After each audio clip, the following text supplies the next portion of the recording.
Cosmos Foundation is privileged to host yet another roundtable under our Ambassadors Lecture Series, this one on a very significant topic with enormous interest. It is titled Bangladesh-India Relations, Prognosis for the Future. We are deeply grateful to our distinguished keynote speaker, High Commissioner Vikram Doraiswamy, for his valuable time. We're equally thankful to our array of discussants, each one an illustrious name in the region. Ambassador Tariq Karim, Professor Raja Mohan, Dr. Debopriya Bhattacharya, Ambassador Srinivasan, Professor Imtiaz Ahmed, Major General Munir Zaman, Mr. Ravi Valo, Dr. Fahmida Khan, and Brigadier General Shahidul Anam Khan. They do us great honor by their presence on the panel. All of us are aware that we're in the midst of battling the second wave of the corona pandemic. We'd like to express our solidarity with India during this difficult time. We will continue to be there for each other in whatever way we can in order to overcome this crisis. I'm sure the day is not far when we do defeat the virus, just like we have fought together before and emerged victorious. Bangladesh and India share a civilizational link that dates back to prehistoric times. Both have a shared history, common heritage, and a strong cultural bonding that includes a passion for literature, music, and the arts. It's not a surprise, nor an accident, that the great South Asian polymath, Rabindranath Tagore, has penned the national anthem of both countries in a similar, mellifluous, and tilting strain.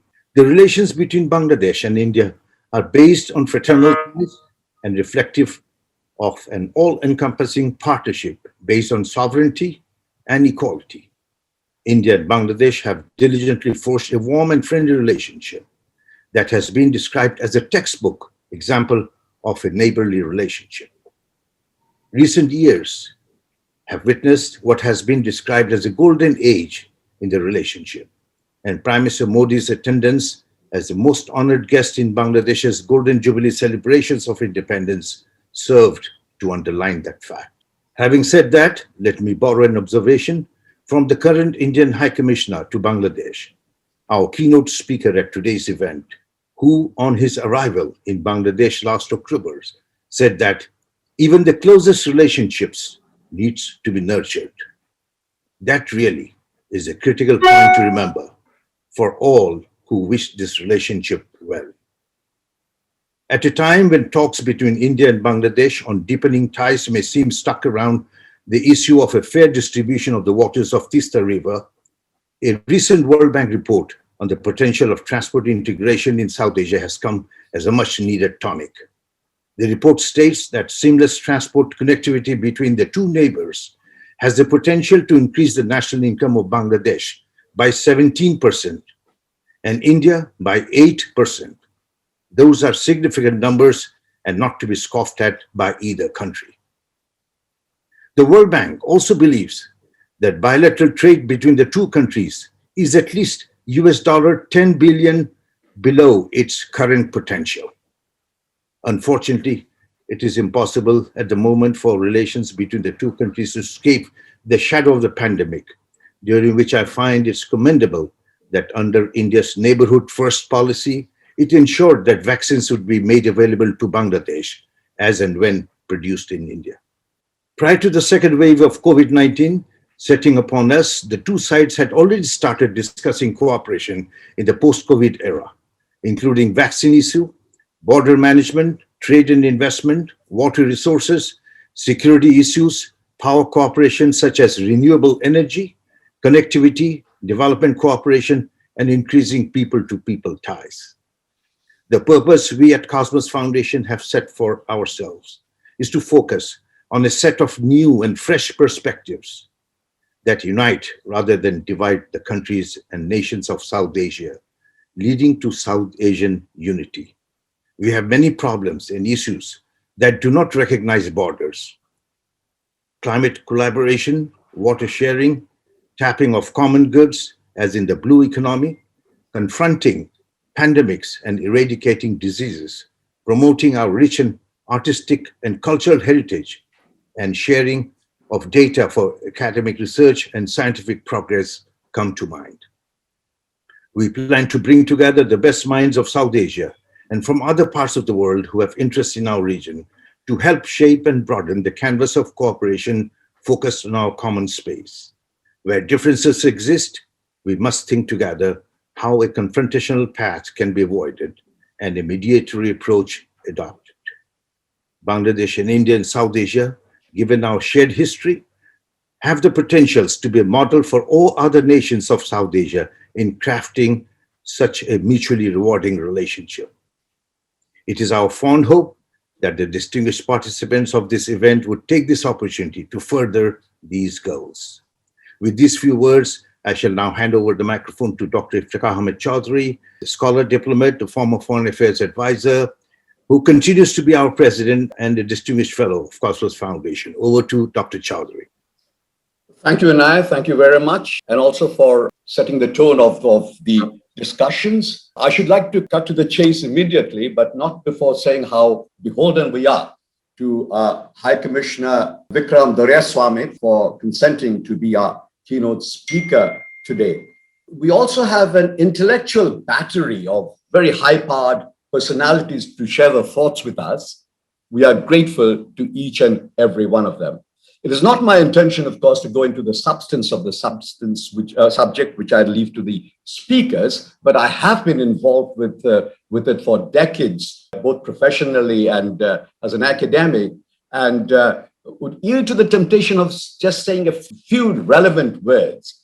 In many ways, Bangladesh-India contemporary relations, to my mind, are pretty much determined by factors that earlier drove the pre-partition Eastern Bengal's relationship with its demographic, linguistic, religious composition with the rest of the subcontinent, with the differentia that several components of the region are now sovereign entities.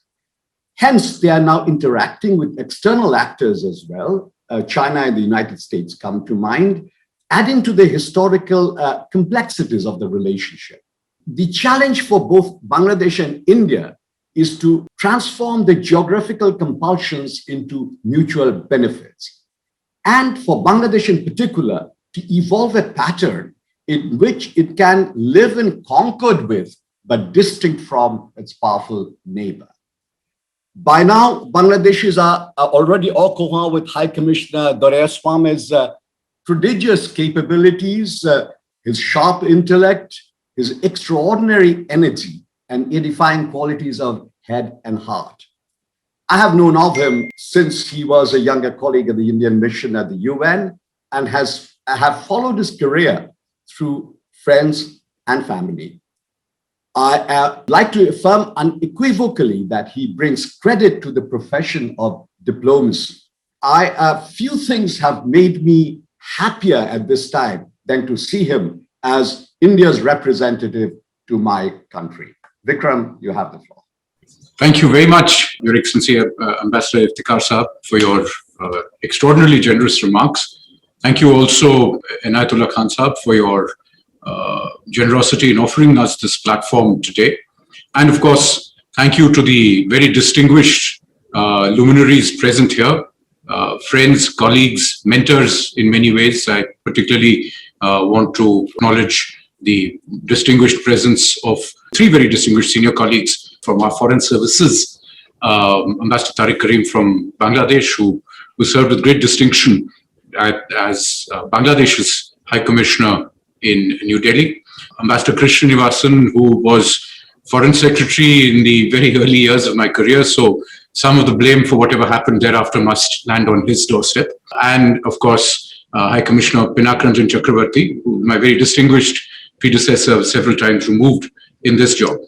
I also want to thank the many friends from Bangladesh and India who are here present today, and I trust you will forgive me for not recounting each one by name, but please know that it is a pleasure to spend a morning with you here virtually. Thank you, first of all, for the expression of solidarity on the situation in Delhi. In India, in fact, I must tell you, I made a quick consultations visit to Delhi last week, and the situation is quite depressing. A lot of our colleagues in the foreign ministry have been afflicted by this dreadful pandemic and are at least on the road to recovery. I hope it won't be long before we are fully able to resume normalcy of work in our ministries and in our businesses across the board. But we are right now at the peak of what looks like an extremely difficult couple of weeks. India-Bangladesh relations, let me pirate a very good line that the redoubtable Woody Allen once used in referring to a complex subject. He once said, thanks to a speed reading course, I was able to read War and Peace in 1 hour. It's about Russia. So the challenge of trying to summarize India-Bangladesh relations in under 20 minutes, and I promise to try and do it within that time frame, if not less, is that you run the risk of doing what is very eloquently described in Chinese as admiring flowers while riding on horseback. You tend to miss the wood for the trees. So therefore, rather than getting into the thicket of specific issues, let me try and set our relationship in 4 or 5 broad frameworks and saving some time to talk about what I think is equally important, not just how we got to where we are, but what we should be doing looking ahead. In other words, what should the future of the relationship be? Obviously, I think to this audience, it should be a reasonable conclusion to start from that Bangladesh today occupies a very central place in our foreign policy construct. For the government of India, Bangladesh is both at the intersect of our neighborhood first policy and our Act East policy. Increasingly, we have gone beyond the time when Bangladesh was primarily seen as kind of an extension of a complex set of domestic issues. The domestic factors, of course, do exist in both countries in the way we look at each other, but it is now much beyond that. I think the effort in the last decade in particular to build an overlay of trade, of development partnerships, of cooperation in energy, and indeed to try and add more regional engagement to our partnership has actually worked in the sense that we are now looking at a relationship that is far more multifaceted than it ever has been. That said, let me still talk about 4 or 5 sets of broad sort of boxes in which we could frame our relationship. The first, of course, I'd say is the sharedness, if such a word exists, of our history and culture. But the independence of our 2 countries, and in particular the independence of Bangladesh, is a particularly important benchmark and a particularly important foundation stone for the relationship. And as was just said a little earlier, the fact that this is today front and center in sort of both commemorating the relationship and seeing it as a binding factor is very crucial to the way the relationship is taken forward. That is set out in our Prime Minister's visit to Bangladesh last month, when we were honored to be invited to participate at your 50th anniversary celebrations, 50th anniversary of liberation, and the centenary of the birth of Bangabandhu Sheikh Mujibur Rahman. It is reflective of the complex ties that bind us that we today see Bangabandhu in India as a hero to Indian people too, which is why our government was honored to be able to offer to have Bangabandhu awarded the Peace Prize, Mahatma Gandhi Peace Prize for the year 2020 for his 100th birth anniversary year. So the point that I'm trying to make here is that rather than looking at our shared history purely as something that should be kept in the cupboard and dusted off from time to time, the idea is today to see this as something that is a legacy that deserves to be celebrated, commemorated, and passed on to future generations. Saying that doesn't mean that we don't have issues left over by the complexity of our history, the complexity of our partition, the complexity of the waters and the lands that both unite and divide us, and the complexity of the ocean and the bay that we share, the largest bay in the world. The effort has again been in the last decade, through a lot of statesmanship displayed on both sides, to find solutions that work mutually to address, howsoever feasibly, the many issues that arise from the sharing of river water, from the management of a common border, our longest borders for both of us, and of course for the management of the Bay of Bengal, for the shared waters of the Bay of Bengal. On each of these, we've made considerable progress. On some of these, we've made extraordinary progress. I think, for instance, the fact that we were able to resolve our boundary and actually exchange enclaves is something that few countries have been able to achieve across the world. And it is, in fact, probably something that deserves far more study globally than it has received. Is the work of managing all these issues complete? Certainly not. There is more work that needs to be done. And in fact, if there wasn't, people like me wouldn't have a job. So I think it's important that we do have issues and that we acknowledge them and that we seek to deal with them. The second box of issues, if I may, I would say is today, to give it a new title, let's say the increased primacy that development takes in our national narratives. Today, Bangladesh is clearly on a fast track towards its emergence out of being a least developed country, and this has been acknowledged formally, for which congratulations again. And Bangladesh's, the diversification of Bangladesh's economic base is an unalloyed good thing from India's standpoint. It increases the capacity of India and Bangladesh to cooperate on many more areas of human activity, which I think is, in the long term, the best solution to finding a situation where cooperation outweighs differences. So Bangladesh's economic development, prioritization of economic activity, and prioritization of getting ahead in the development race is an extraordinarily important fact, which is also met by the fact that India too is also prioritizing development as the primary narrative in political terms. How successful our political narratives are in making development the first story is, of course, again, this is a work in progress, but I see this as a consolidated trend. It's a trend that is gaining force.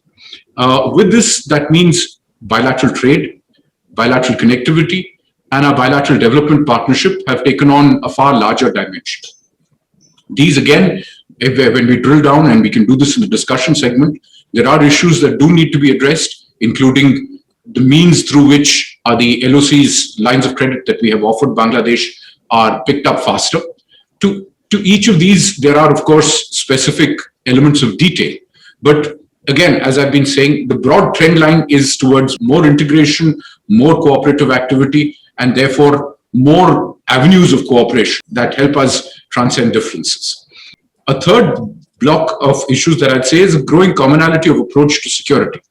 With this, you could take the idea that both countries recognize the importance of managing narratives, looking at ways in which our security establishments, including our militaries, can increase cooperation. The idea of extending a line of credit from India to Bangladesh for defense purchases 5 years ago would have looked a ludicrously ambitious goal. Today, our main objective is to see that this is drawn upon quickly, because there is interest on both sides to be able to make progress. Our security services cooperate now quite extensively, including on management of trans-border crimes, counterfeit currencies, smuggling of human beings, human trafficking. Each of these are issues on which would have been hard to imagine the scale of cooperation that we have today. Today, these are done routinely. So the approach to creating a far more cooperative atmosphere in which we can have our shared security concerns addressed is an important aspect of an improved bilateral relationship. Again, here, this is a work in progress. More work will need to be done because we do live in a situation in which, despite the best of efforts, the borders are porous to people moving across. We do live in a situation where people on either side of the border are fundamentally the same people. They speak the same language, they eat the same food, they have the same traditions. So it's much harder for security forces to be able to manage borders than it is for people to actually cross them. A fourth large set of issues, I'd say, is the regional and sub-regional approach. Chairman Inayatullah Khan cited the World Bank report, the recent World Bank report, which I was honored to participate in releasing along with Ambassador Tariq Karim. We see this on both sides, and I'm sure Ambassador Tariq Karim particularly would see it that way, as a vindication of the argument that many of us have been making that both sides will benefit from closer integration of transportation systems. And in that, Bangladesh will benefit more, as it should. Because today, Bangladesh's economy is growing faster than the economies of the Indian states around it. Bangladesh has the capacity to provide many of these services and goods that many of our northeastern states and indeed parts of West Bengal could use. And there is immediately a benefit for Bangladesh to utilize its USP, which for reasons of history and geography has always been the connective tissue that Bangladesh provides to the Himalayan belt and to everything to its east. So essentially looking at India-Bangladesh connectivity not just as an India-Bangladesh bilateral issue, but as a regional and a sub-regional issue is a critical part of looking at the relationship anew. And here, the fact that today Bangladesh is interested in connectivity to Nepal through India, to Bhutan through India, and most recently to Myanmar through India, is a sign of how much the narrative has changed.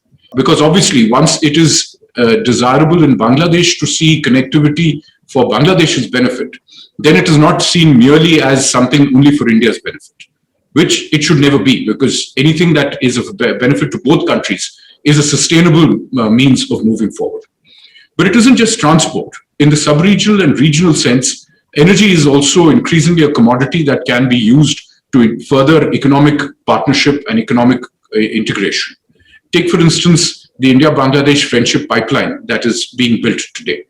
That pipeline will be able to provide high-speed diesel in northern Bangladesh at a price that is significantly cheaper than the price that you currently can provide it at the same point.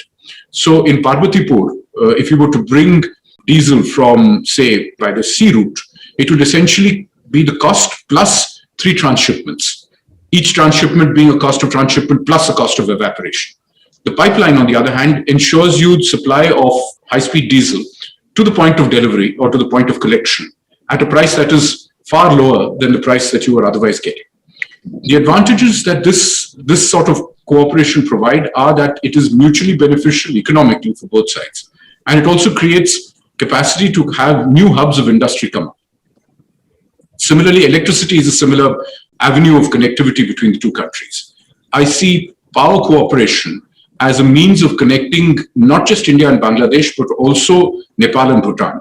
And with the passage of the new electricity, the Cross-Border Electricity Authority and the guidelines that India promulgated some years ago, today we finally have reached the point where the first commercial transaction for the sub-regional grid was actually inked a few days ago by Nepal.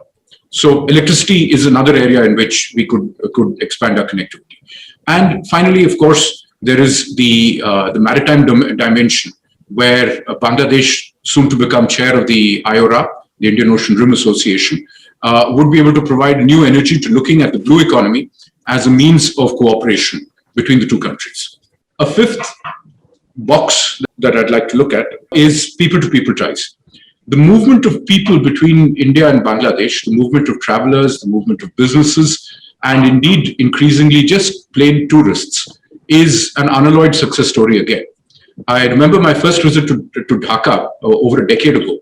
The embarrassment and the indignity being heaped upon people seeking visas. The complexity of getting an Indian visa was so extreme. It was a disincentive not only to travel to India, but it was a disincentive for a better relationship. Today, Bangladesh is our largest visa operation, COVID apart. It is our most important visa operation, and it is the basis on which the travel industry has begun to really grow. We look at Bangladesh today as one of the countries in the region with which our air services agreements are growing. It is primarily driven by demand being met through more visas. New railway connectivity, new bus connectivity, all of this has been because people-to-people ties are being strengthened. Looking ahead, if we are able to do more business in Bangladesh, we should be able to expand the number of Indians coming here, which has comparatively lagged compared to the number of Bangladeshi friends traveling to India. I'd say health collaboration is another area. We talked about cooperation in vaccines in this pandemic, but it's not just been about vaccines. It's also been about a number of other sectors, including cooperation across the region in delivery of healthcare, in delivery of vaccination plans, in management of pandemic data. And we're now looking at further cooperation, including in terms of coming up with molecular science for pandemic identification. In other words, what you would call pandemic forecasting capacities across the region. I'd also say, as the last block of issues, which I'd set for the discussion table after this, it is on the future of our relationship. I think looking at the past, obviously, there is a sense that it is important to celebrate our shared past, and no year is better than this current one because of the importance of the anniversary that it commemorates. For both countries, it's a perfect trifecta that we look at 50 years of Bangladesh, 50 years of India-Bangladesh relations, and 75 years of India's independence, more or less in the same time horizon. And commemorating this for the next generation to underline the important values and experiences that our older generation went through together is critical to being able to keep the centrality of the focus on the core issues that unite us.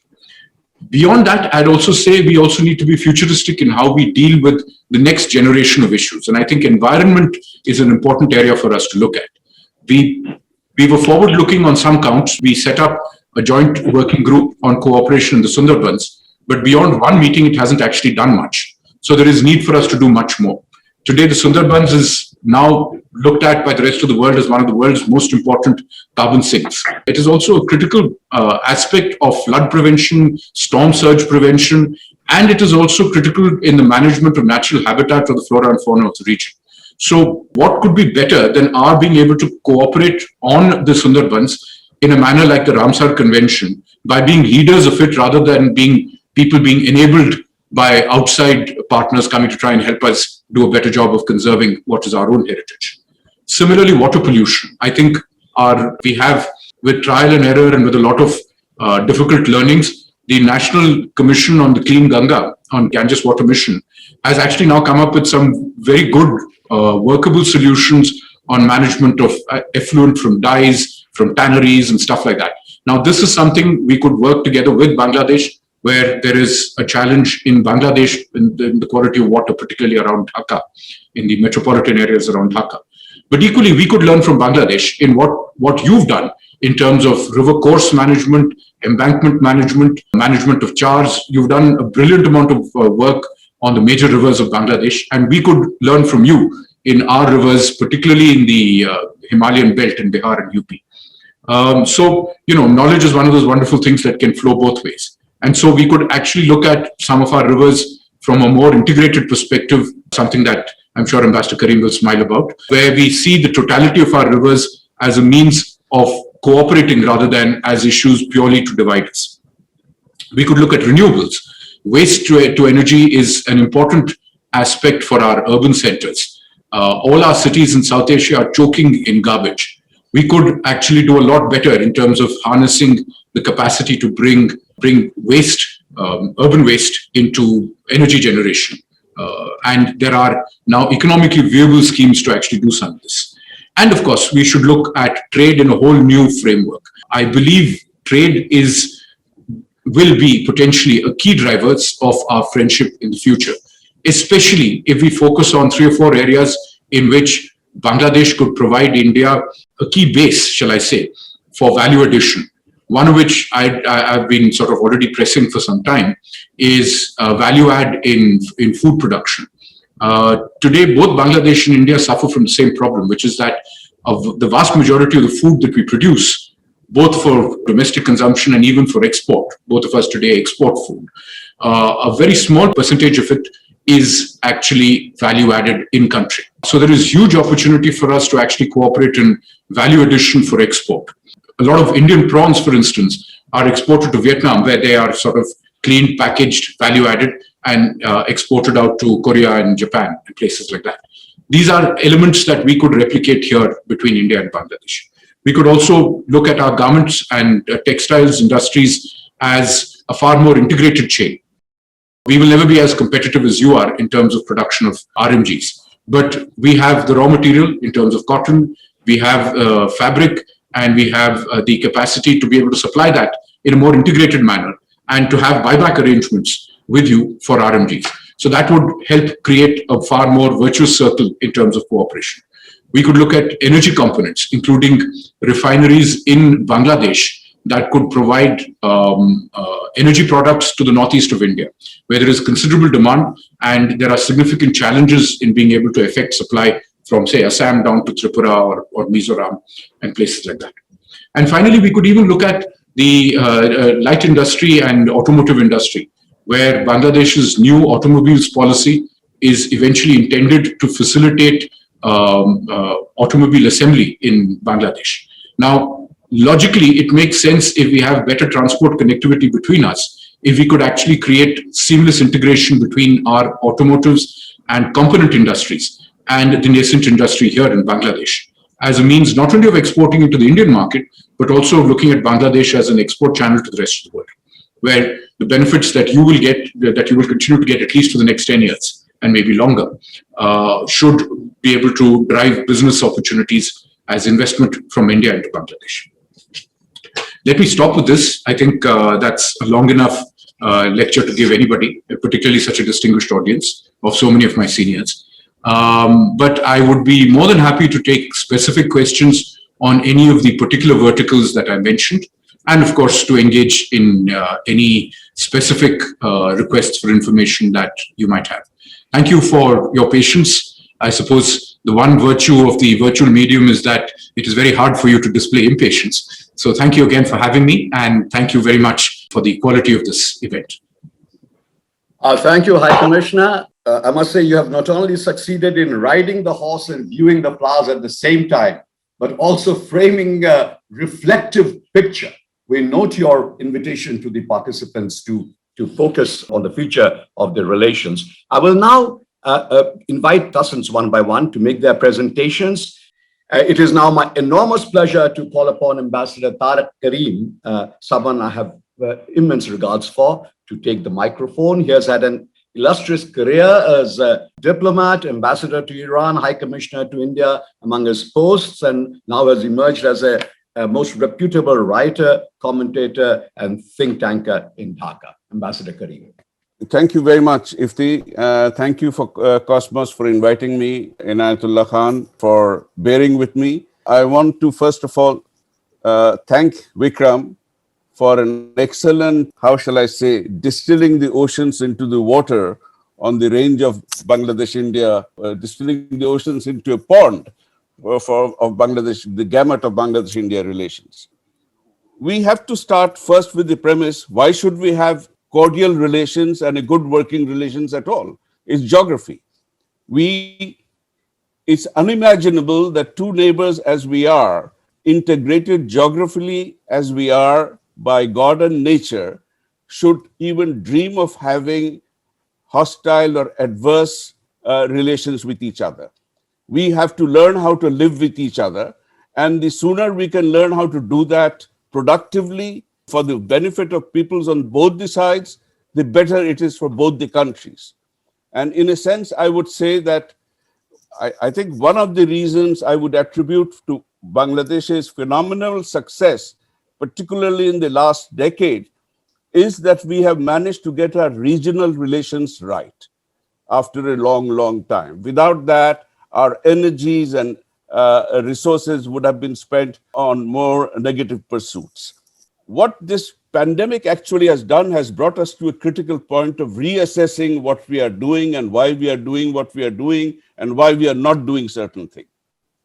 One of the things I think we have discovered to our dismay is that we are totally hostage to value chains and supply chains that are global in nature, but we do not have them domestically or regionally.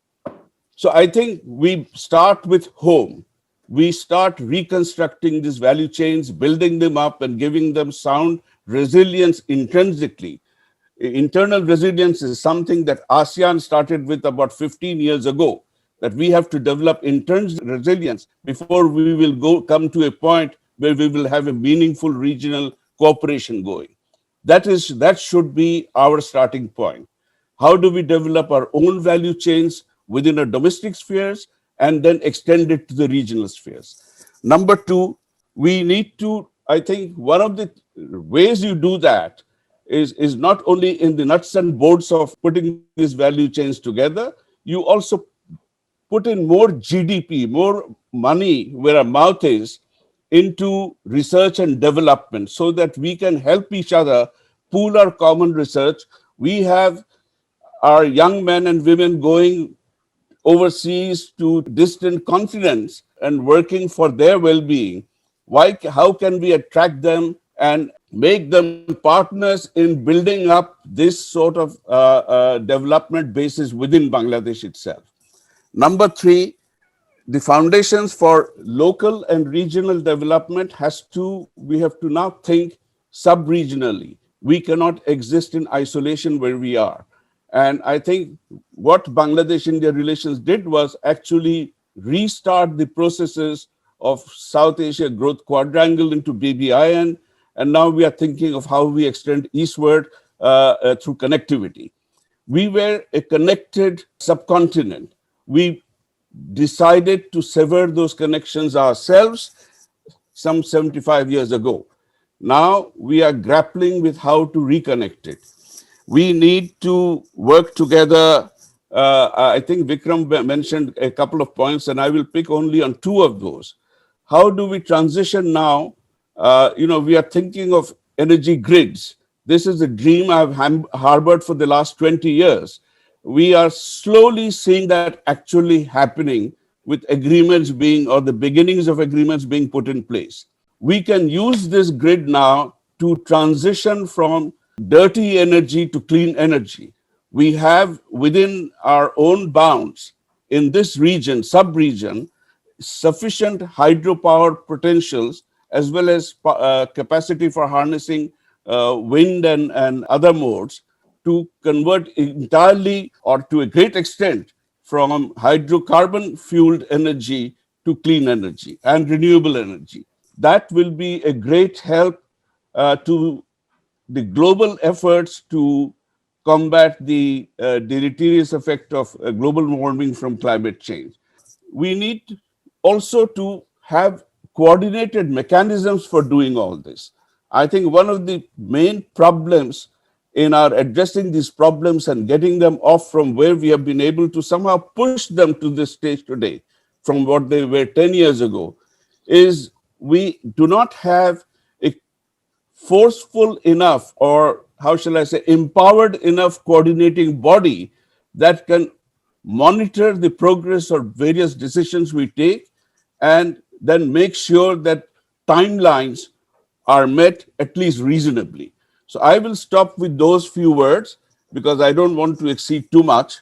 I may chip in later on towards the end. Thank you. Thank you, Tariq. Thank you for those excellent remarks. And also, you're underscoring the fact that there is a need to reconnect in a way that where we had left off over 7 decades ago. Now, I have the privilege of calling on Professor Raja Mohan. Now, if there is a consensus in Indian foreign policy, it is on the fact that Professor Raja Mohan is its foremost analyst. So with those words, Raja, you have the floor. Thank you, Dr. Chowdhury. It's really, you're generous in your comments. I'm grateful for that. I also want to thank Cosmos Foundation for inviting me for this morning session with all of you. It's a particular pleasure to see so many friends around this panel, and many of you have been deeply involved in transforming this relationship. So I hope to learn as much by just being here today with all of you. The High Commissioner, in his speech, has covered a vast ground, and many of you know the nitty-gritty of many of these issues. He also laid out, I thought, a forward-looking agenda for us to reflect on where India and Bangladesh can head. In the limited time that I have, let me just focus on 3 issues and make some brief remarks. One, I think, both the speakers before me, the Ambassador Karim as well as Ambassador Doraiswamy, both have mentioned the extraordinary transformation of the relationship in the last decade.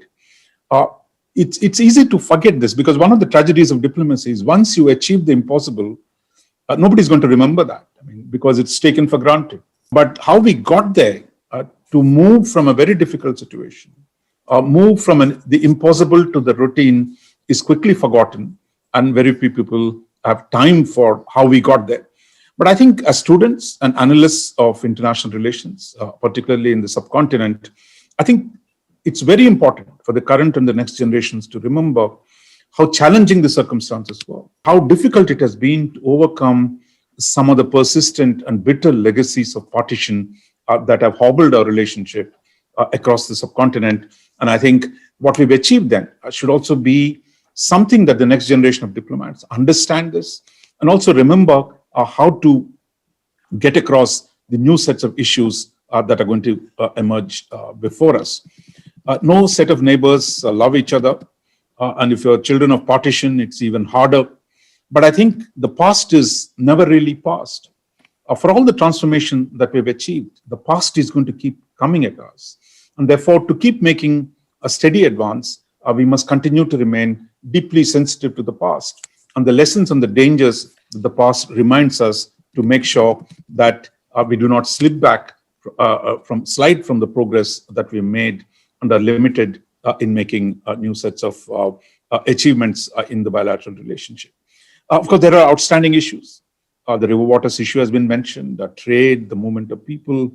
But my own sense, while those need big ideas, Ambassador Tariq Karim had been promoting this idea of instead of going piecemeal with each river, can we think about integrated river water management?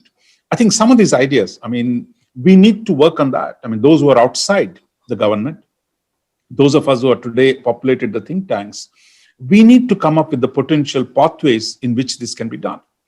Because it's only by generating the possibilities that can be done. Of course, within the constraints that, as those of you who served in the government know those constraints. But it is our job, I think. You cannot leave it to the government to innovate. I think they've done quite a bit in the last 10 years. But I think it's up to us, those who are outside, to offer solutions.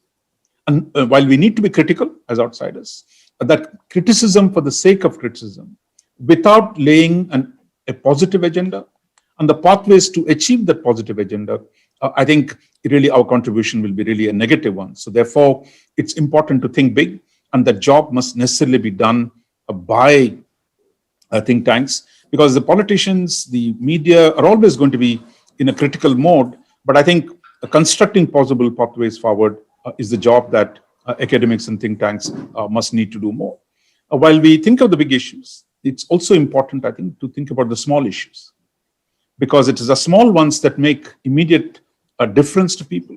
How we cross the border, how easy it is to get visas. High Commissioner talked about it.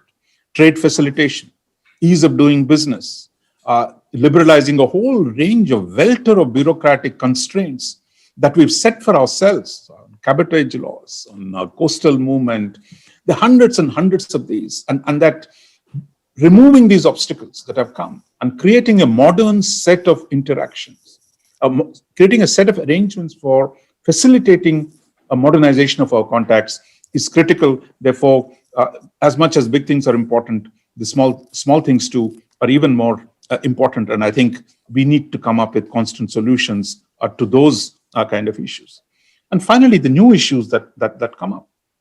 I mean, I fully endorse the idea of the High Commissioner that maritime and the Bay of Bengal today provide us an immense basis to think about how we expand our regional cooperation beyond the land-based BBIN system to a broader maritime domain. Because as Bangladesh rises, as Bangladesh becomes a large economy, its dependence on the waters of international trade is going to grow. And India's own expanded economy. Today, we need to do more on the seas. And there, I think, the issue of climate change was mentioned, the issue of mangroves, health of the oceans. I mean, I think we already have huge problems in the Bay of Bengal.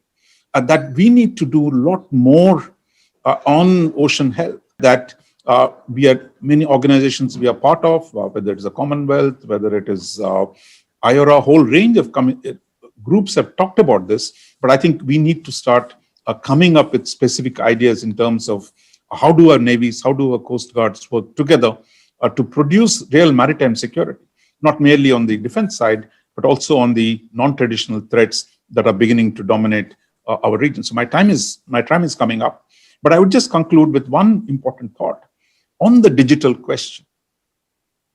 That India has advanced considerably on the digital side, and Bangladesh is probably being underestimated in the world, that its possibilities as a digital economy, the kind of innovation that is going on in Bangladesh.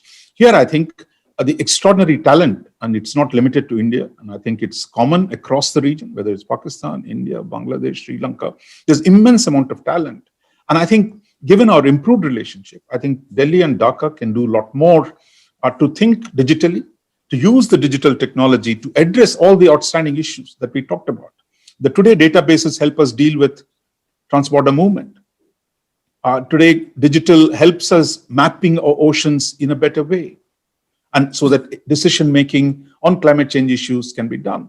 So therefore, I would say, think of an ambitious agenda on the digital side, the two countries, not merely bilateral, but also regional, which I think will give us any number of possibilities, because by the time diplomats finish with one job, the world has changed, the opportunities have increased, the tools have expanded. So therefore, I think need to keep up the pace of this, I think becomes easier if we use leverage technology. And I will finally conclude that with the thought that Ambassador Karim talked about, that is, you have universities, a dramatic expansion of university system in Dhaka, private universities. India is beginning to go down that road. So research, higher education, technological one in particular, I think is something we could explore. Thank you for those profound remarks, all, of course, framed within the 7 minutes. Now, Professor Imtiaz Ahmed, hugely recognized political scientist of regional and global fame, a dear friend and colleague with whom I share alma mater in Dhaka and Canberra, albeit several years apart. Imtiaz, you have the floor. Thank you very much, Takar Bhai. And thank you, Cosmos and Inayat Bhai, for giving me the opportunity to listen to High Commissioner Vikram Doraisama's excellent presentation, actually where we need to focus so that our prognosis of the future can be credible and we can make good use of it. The first one is, of course, geopolitics. Now, when we talk about geopolitics, people would say, okay, it has been here for centuries, so what's so new? Here, one has to understand it is humans which create geopolitics. Geopolitics does not create humans.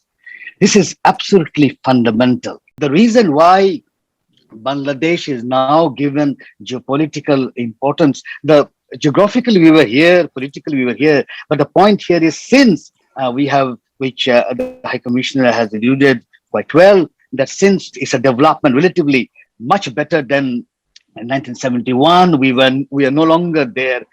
Since there is honey, Nazim Hikmat, the Turkish poet, used to say, there is honey in my pot, bees will come from Timbuktu.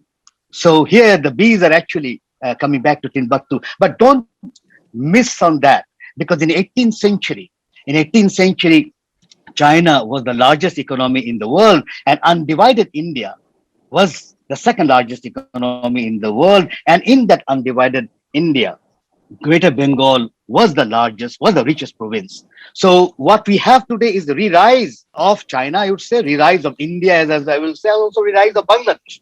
Though we have a cartographical massacred Bangladesh or Bengal, mainly because of the British colonial fear of the Bengalis, and we can have a big deliberation on that particular thing. So first thing to remember is, in this geopolitical transformation where humans have made a difference, will continue to make difference if we can keep the growth momentum on. And the pandemic, at least the first wave, has shown that Bangladesh has managed relatively well, I would say. They made a series of what we call errors. Even in the second wave, I think, and I made it even public that some errors, but still we can say that if this honey can be built further, definitely more bees will start coming from Timbuktu, from many places of the world, as it was the case back in 18th century. But since we have the lesson of 18th century, since we have a lesson of colonialism, not only the 190 years of colonialism of Britain, but also the 25 years of colonialism of Pakistan, people forget Bangladesh is actually an exception to the South Asian, in many ways. One particular, we are the only People's Republic in South Asia. There's no People's Republic in South Asia. And we are the only country in South Asia which actually fought a liberation war where the military and the people got together. Even myself, I left my parents. I was just at class 9 students, but left my parents and went to Agartala to fight the battle. So it's a different one. It's a different from rest of South Asia. So one is geopolitics. This we need to keep in mind. And here I have to say the two-nation theory will not work.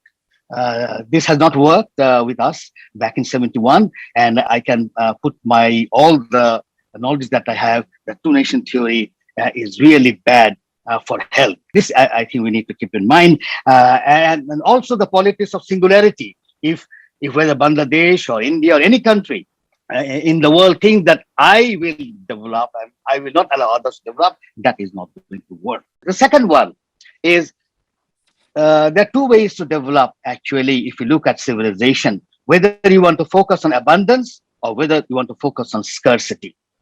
Somehow, because of the discipline of economics, we have been increasingly focusing on scarcity, and that's where economics discipline originated from. But I think the time has come to focus more on abundance. Now, when we say abundance, when it comes to Bangladesh and India, there are two abundance we need to focus on. One, of course, is the people. It's in abundance. And other is the water. Rohingya issue has nothing to do with Bangladesh, Myanmar. It has to do with Myanmar and Rohingyas. And this is the refocusing that is required, even not only for India, I think also for Japan, for China, and for many countries, that it is not the Bangladesh, Myanmar. Rohingyas are spread in 19 countries in the world, and so it is a diaspora all around the world. And so yes, we have the largest number, that for sure, but we can handle it. We have handled it last 3 years. We have handled 300,000 since 90s. We can handle.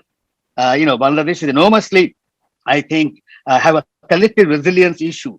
And this goes back civilizationally. Bengalis have always welcomed people from outside. It's a civilization strength that we have. And the third one would be on the issue of science and technology, including the point that Raja Mohan was making on modernization of contact is critical. Things are changing so much. I think the whole education, national education has become meaningless. You need a post-national education, something we thought that we would be doing with South Asian University way back. I was a part of that team also, but unfortunately it has become more of an Indian University of South Asia rather than a South Asian university. So here, I think the time has come for us to rethink, be imaginative, and I would end with, both Lao Tzu and Einstein say the same thing, that chaos is an opportunity, creates an opportunity. So here, pandemic is definitely a chaos, and I think it can create opportunities. I'll stop here. Thank you very much.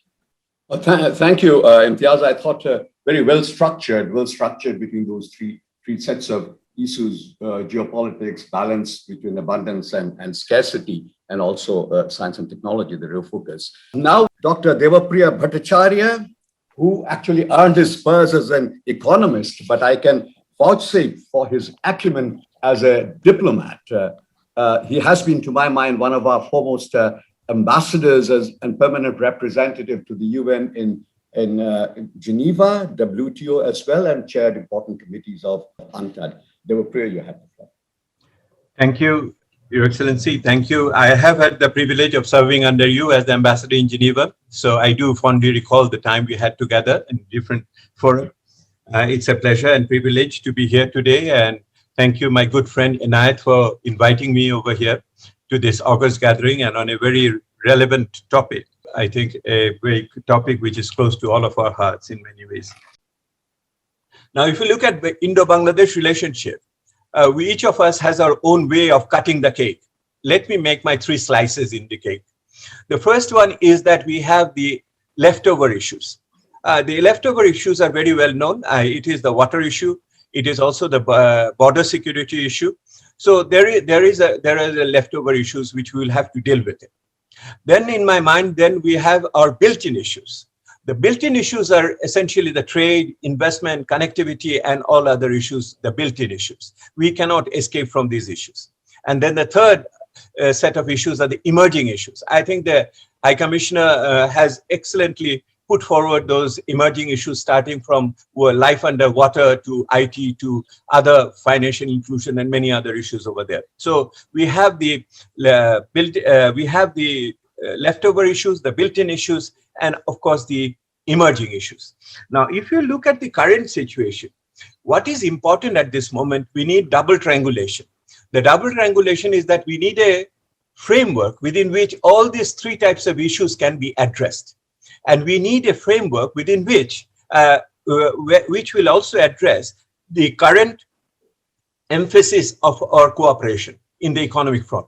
Our cooperation in the economic front in the recent past, where in the last 10 years, when we have achieved quite a lot, has moved from trade focus more to connectivity focus.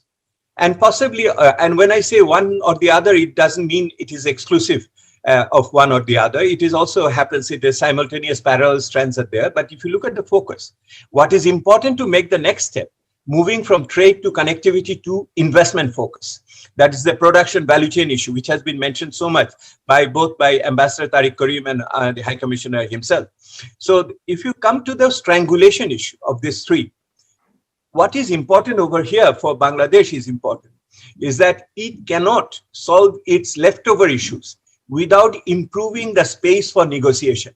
As an old WTO negotiator, let me tell you that a small disadvantaged party always improves its framework in order to find space for solutions of other old problems for which it could not find the solution in the old framework. So changing the framework has become imperative for Bangladesh, for the Indo-Bangladesh economic relationship. This is my basic point today, that for future, we need a much more robust framework for Indo-Bangladesh relationship. I will come to that on predictability, sustainability, and also inclusivity issue. So that is my whole point over here. Now, how do you get that to that framework? The framework is now what is already there in the head of government's declaration on a number of occasions, which is on the table. It is the Comprehensive Economic Partnership Agreement. The CEPA is the name of the game. The CEPA, we will have to understand, should have three definite attributes over here. It has to be coherent. It has to be coherent, that it does not contradict each other, that we talk about environmental sustainability and we go for fossil fuel powered energy system. It has to be dynamic, that it can really take care of through an iterative process, the ongoing problems which we emerge on the way. And three, it has to be inclusive. It has to bring in not only the country level stakeholders, but also the population, the disadvantaged people, the thought leaders into the process. It has to be inclusive, coherent, dynamic, and inclusive. Number two, this CEPA, comprehensive economic partnership issues, should also be on less than full reciprocity, even if it is a bilateral one. Many countries look at for BIMSTEC, look for RCEP. There is always two-track approach. SAFTA had the two-track approach. Bangladesh being a low-income country, low-middle-income country, although leaving the LDC group, still is much more a weaker economy, whatever maybe the sporadic indicators we feel jubilant with, is still a more powerful economy. So Bangladesh deserves a less than full reciprocity in the relationship as it goes. The third point would be, how do you scope it? The scoping issue will be that going beyond trade, investment, and finance, we need to scope it by bringing in health, education, technology, innovation, maritime issues, as has been mentioned earlier by the High Commissioner and many other colleagues over there. So you have to scope it further, higher up as we go. My fifth element of that CEPA would be, we have to phase it gradually to be a modern institution. Intellectual property right issues, the social clauses like the labor rights and other issues over there, and the role of the non-state actors in this space.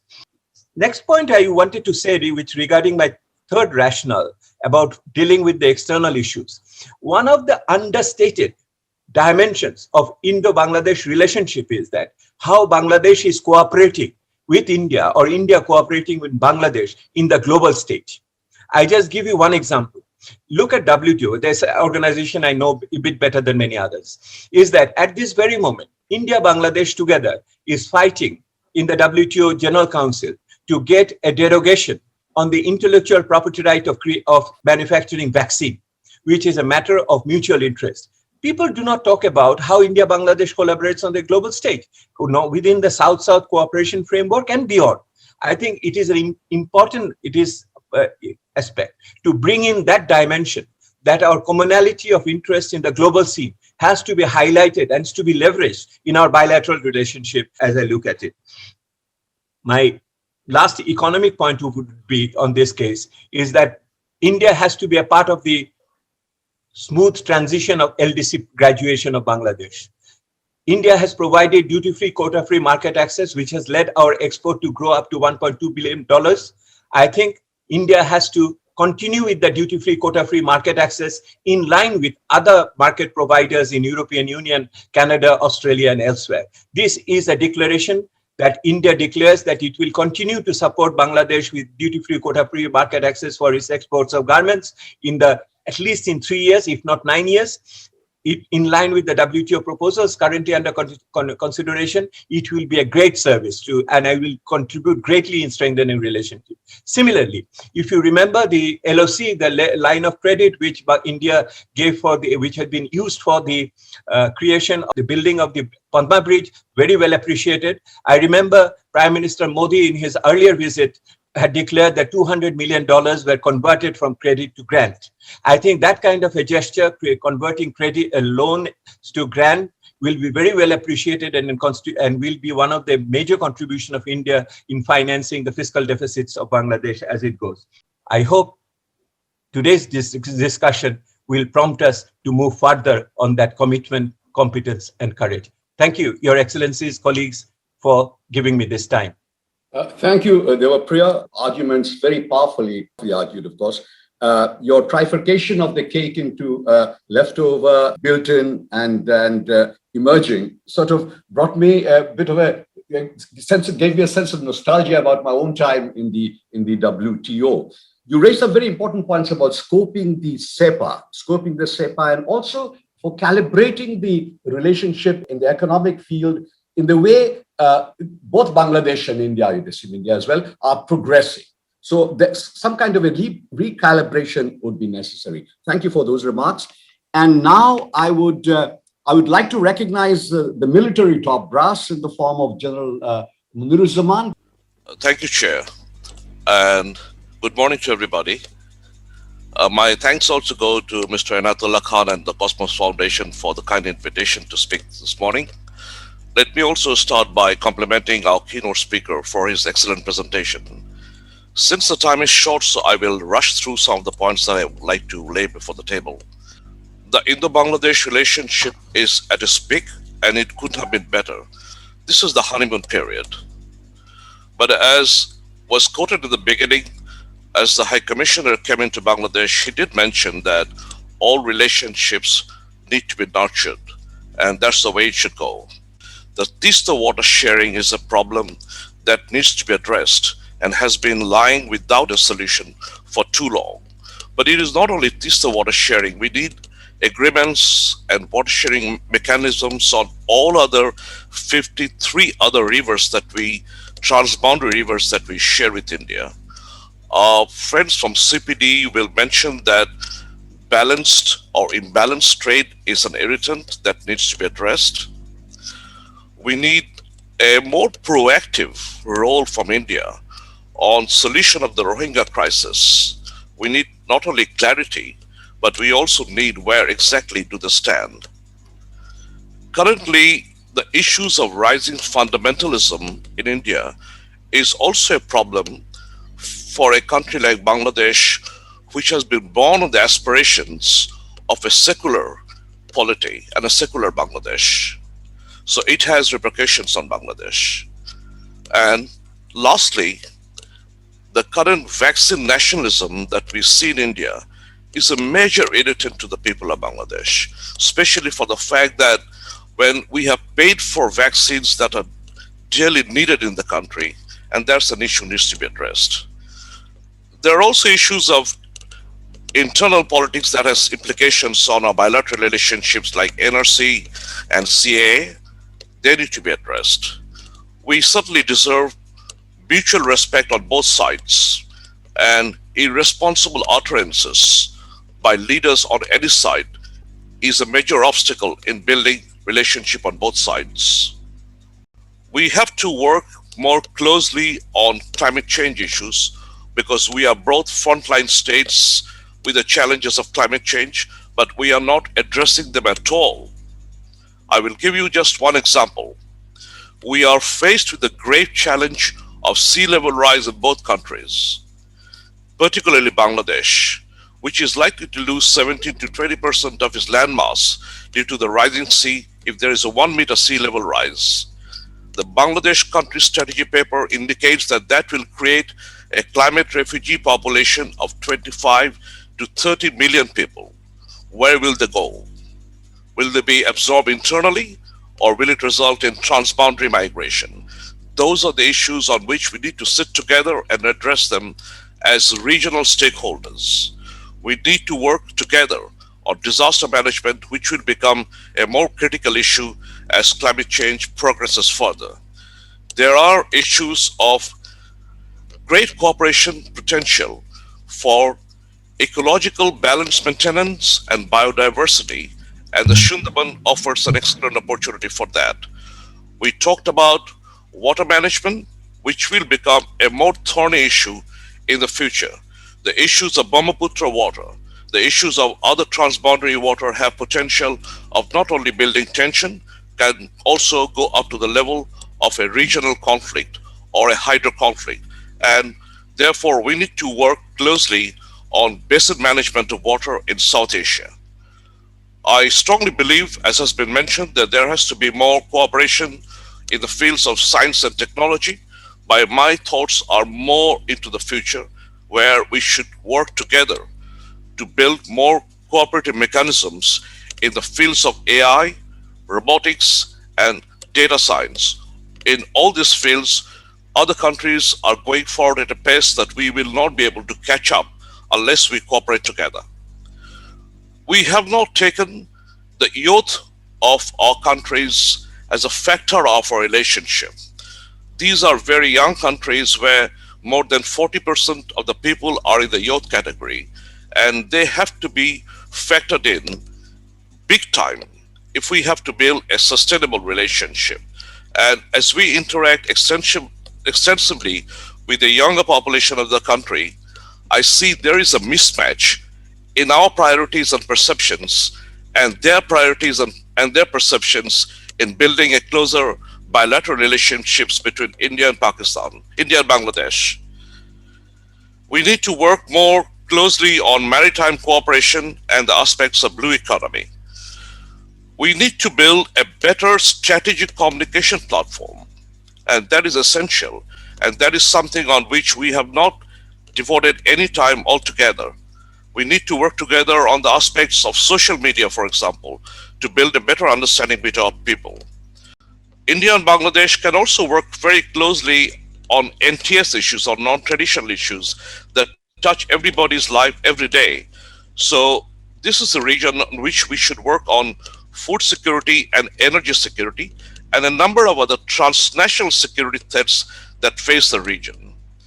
Very pertinent points have been mentioned by my friend Dr. Imtiaz on education cooperation, the concept of South Asian University, and those are areas where we have scope to work together again. We need to work together on energy cooperation, particularly because we are a grossly energy deficient region, mainly for the reason of lack of cooperation. We have the resources, but we have not harnessed them. So it is time to work together for energy cooperation, in particular in building clean energy cooperation. An aspect that I would like to lay special emphasis as we build more cooperation platform is cybersecurity. We are both extremely vulnerable, and we are moving at a pace on which we are not keeping pace with this aspect at all. So let's look at more cybersecurity cooperation. And lastly, we should also look at sub-regional cooperation, and some of the sub-regional cooperation initiatives have not progressed in the manner that it should have. I particularly would like to mention the aspect of BCIM and BIBIN. These are platforms that should be again nurtured, and we should progress on those areas. And finally, we are both peace-loving countries with tremendous cooperation to international peace and stability. We must work on those areas so that we can be the world's biggest peace builder. With that thought in mind, I thank you all for very patient hearing. Thank you. Thank you. Thank you, Munir. That was a very important contribution. Now move to Dr. Famida Khatun. Dr. Khatun is an economist of great merit and perspectives. She is the executive director of the Venerable Center for Policy Dialogue in Dhaka. Famida, you have. Thank you, moderator Dr. Iftikhar Ahmed Chaudhary, and thanks also to the Cosmos Group and Mr. Inayatullah Khan for inviting me to this very important discussion. The relationship between Bangladesh and India covers a wide range of aspects, including trade, investment, power and energy, communication, health, education, culture. So, and the collaboration between the two countries is also perceived as an important factor, not only for the two countries, but also for enhancing the South Asian cooperation. And in the recent years, we have seen that the evolving dynamics of Bangladesh-India bilateral relationship has entered into a new terrain. And this is due to the important changes that have taken place and the significant developments that have taken place on a number of areas. And the new dimensions which have added into the discussions, in addition to the traditional issues, and those new issues have featured the discourse of the discussion on bilateral ties between the two countries. Many of these are economic and political in nature, and some have critical geostrategic relevance. So a deeper understanding of these changing landscape is required to take the bilateral relationship forward. And we need to understand the challenges and also identify the opportunities through concrete actions by both countries. From Bangladesh's vantage point, the closer ties with India is important from two interconnected perspectives. Firstly, the issue of harnessing advantages of closer bilateral cooperation. And secondly, leveraging this cooperation to ensure strengthening regional and global integration of the economy. And this is particularly important for Bangladesh at this point in time when Bangladesh has embarked on graduation, in fact, on dual graduation from lower middle income country and also graduation from the least developed country group. So Bangladesh needs to reimagine its own policies, strategies and options during this journey. And as its large neighbor, India can feature prominently through extending support and cooperation in a number of areas. And in fact, during the last decade, we have observed a number of initiatives towards deepening the bilateral cooperation in areas such as trade in goods, services, energy, multimodal transport connectivity, cross-border trade, capacity building, deepening people-to-people connectivity, and also security measures. For Bangladesh, in case of trade, there are some challenges. One of the important challenges is to make greater use of the Indian offer of duty-free, quota-free, market access, which has allowed Bangladesh to cross the $1 billion mark. But it is still underutilized. And also, when you talk about trade, important issues to talk is also the creation of trade. And it has been mentioned earlier that there are huge trade gap, and various studies have shown that trade and economic cooperation between the two countries is much lower than its full potential. And according to the World Bank study, Bangladesh and India bilateral trade potential is equivalent to almost about 16 billion. However, the actual trade is around 10 billion or so. So there is a huge trade deficit is increasing rather than declining, even though various initiatives are being taken now. And we see that India has a huge market in terms of importing. It imports from the global market, which is about $450 billion. But Bangladesh can export to India only equivalent to $1 billion. So there are a number of challenges. I will just mention a few just to highlight or reiterate. First one is the cost of trading is very high due to lack of trade facilitation and logistical shortcomings. There's a large or increased lead time. And this discourages the traders to get into trade. And studies also have shown that for some products, the trade costs for Bangladesh are even higher than those associated with trading with the European countries and even North American countries also. The third one I would like to mention is that the efficiency of the land ports. Almost half of the total bilateral trades between Bangladesh and India takes place through land ports. But these border points are not the crossing points for goods. These are rather control and checkpoints. So the goods have to be unloaded and reloaded in an area in a no man's land. And this delays the cost of business, and this delays and the cost of accordingly the cost of business or cost of trading goes up. There are no mutual recognition agreements between the two countries, so the inspection of goods, those have to be done in laboratories which are far away from the border points. Recently, India has invited Bangladesh to be a member of the New Development Bank, or which was the earlier called the BRICS Bank. The membership in the NDB and also membership in the Asia Infrastructure Investment Bank will provide Bangladesh with greater access to financial resources. As you know that as Bangladesh will graduate, it will have to mobilize resources from external sources at a commercial rate, at a competitive rate. So these opportunities will give Bangladesh to mobilize resources, financial resources better. I would say there are several avenues for mutual benefits, but there is a long way to go if the two countries really want to reap the potentials of benefits of deeper bilateral ties. I feel that some positivity exists at this point in time in case of economic relationship between the two countries. A window of opportunity has opened up in a number of areas. However, the realization of these opportunities will help foster closer economic integration, not only between Bangladesh and India, but also in the whole South Asia region. The future relationship between the two countries will depend on how these challenges are addressed by both countries. I would like to stop here. Thank you very much. Thank you, Femida. Thank you. Excellent. I mean, yes, positivities exist, but there is, of course, a long way to go. Next on my list would be Brigadier General Shahidul Anam. He's a very renowned public intellectual, comes of a scion of a very literary family in Bangladesh. I recall him as a trailblazer or a pioneer in an area that has brought laurels to Bangladesh in peacekeeping as an observer in UNIMOG following the Iraq-Iran war. Shahid Anam, you have to tell. Let me also start by thanking Cosmos and the Indian High Commissioner for his very, very simple and erudite comments on the state of Indo-Bangladesh relations. There's just one point I'd like to comment on.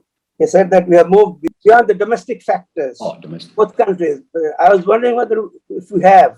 What does the visit of the Indian Prime Minister to the two temples suggest? Was it purely out of religious compulsions, or there is something beyond religion to the visit? Be that as it may. Let me start by touching on the pandemic and COVID-19, because it holds some very important lessons for us, as my subsequent comments will signify. COVID has been an equalizer. It has not respected power. It has betrayed the poor state of governance most of the countries are in, not only of South Asia, but all the biggest countries. How poorly the health sector is being handled. And the focus has again come on the people itself. It is the people's security that is very important. And what has also been highlighted is the need for cooperation. Cooperation that must go beyond the borders. Cooperations that must not be restricted to our very, very subjective perceptions. And of course, the new terminology that has stemmed from this pandemic is the COVID diplomacy. And that has been very, very prominent in South Asia. Now, to the subject of Indo-Bangladesh relations and the prognosis, I make no attempt to predict the future. What I shall do is perhaps to flag some of the issues that might help or that will affect the formulation of the future trends of our relationship in the Bangladesh relationship. For one thing, in the Bangladesh relationship does not exist in the abstract or in isolation or within the confines of South Asia. The future is also predicated in the context of what is happening outside the region and internationally also. To that end, the external factors that will impinge on South Asia, I think, are basically three. The big power game in Asia, the shifting focus on the Indo-Pacific by the big powers, the Indo-US correlations, the China's aspiration to the leadership role, and the BRI. I will not explicate on these points individually. Maybe we can during the question and answer session. But these are the 4 or 5 things that will impact or that will influence our relationship, our mutual relationship. Insofar as the Indo-Pacific is concerned, I feel that the Bay of Bengal has also assumed a significance insofar as the geostrategic power play is concerned. Bay of Bengal is the largest bay in the world, which has so far been neglected. But remember, it has a very vast potential, and it is inhabited by 1/3 population of the world, and a potential area which will add to the GDP of the world to a large extent, Bay of Bengal. So therefore, the Bay of Bengal is very important, and Bangladesh's position in this region is also very important and gives it a very important diplomatic geopolitical card. And that is why Bangladesh will be under great pressure whether to join the Indo-Pacific bandwagon, whether to join the Quad, how to steer clear of a potential rivalry that is in the offing. That is one side, the Quad led by USA, of which India is an active participant, and on the other side, China, that poses, quote unquote, great threat to the US interest, and to which many of these countries feel that their interests are also being threatened by China's aspiration to enlarge its footprint through the BRI. And India and China being very close to us and very important insofar as Bangladesh's development strategy is concerned, Bangladesh is now at a fix as to how to weigh between these two, in the Pacific bandwagon and China. We need both. We need India being our closest neighbor, but remember, China is the largest trading partner of Bangladesh. Bangladesh, I must say, has expressed its disinclination to join a pseudo security organization, and it wants to have a space enough to be able to maneuver diplomatically. So therefore, Bangladesh must retain this position so that it does not is not subsumed under any big power game, and thereby lose its diplomatic maneuverability. So this is insofar as the strategic scenario is concerned, in a nutshell.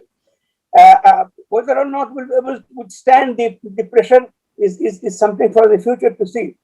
But insofar as the current situation is concerned, I would only cite the COVID diplomacy, where Bangladesh was under tremendous pressure whether to go for the Indian vaccine or the Chinese vaccine.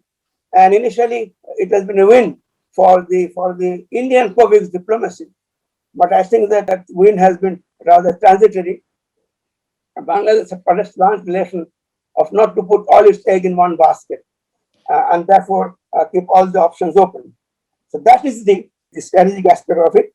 I will conclude by commenting on what the Indian High Commission has started with. He said Bangladesh Indian relations is at its peak. I'd like to submit that there are two different perceptions of the relationship. One is the official perception, and the other is the popular perception. And the popular perception is framed by what is palpable. For example, the Tista, which is this resolution. For example, the comments that are made by the Indian leaders, very senior leaders of senior responsibility, is very, very, very denigrative.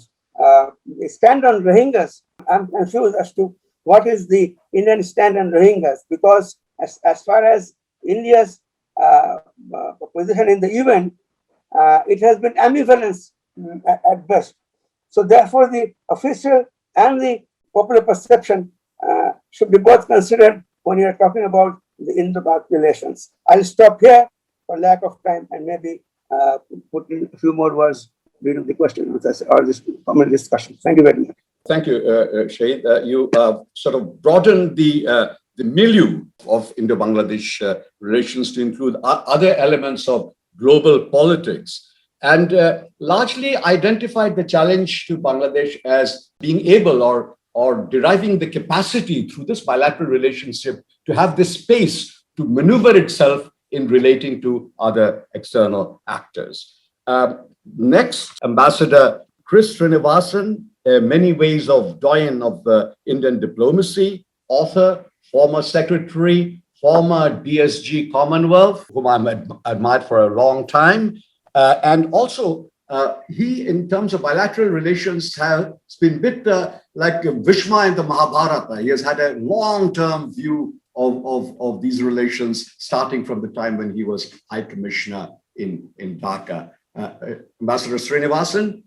Thank you very much. I'm delighted to be here in the company of good friends, Chairman Inayat, former Minister Iftikhar, and High Commissioner Vikram Doraiswamy, and especially since this is the 50th anniversary of Bangladesh independence and Bangabandhu's centenary year.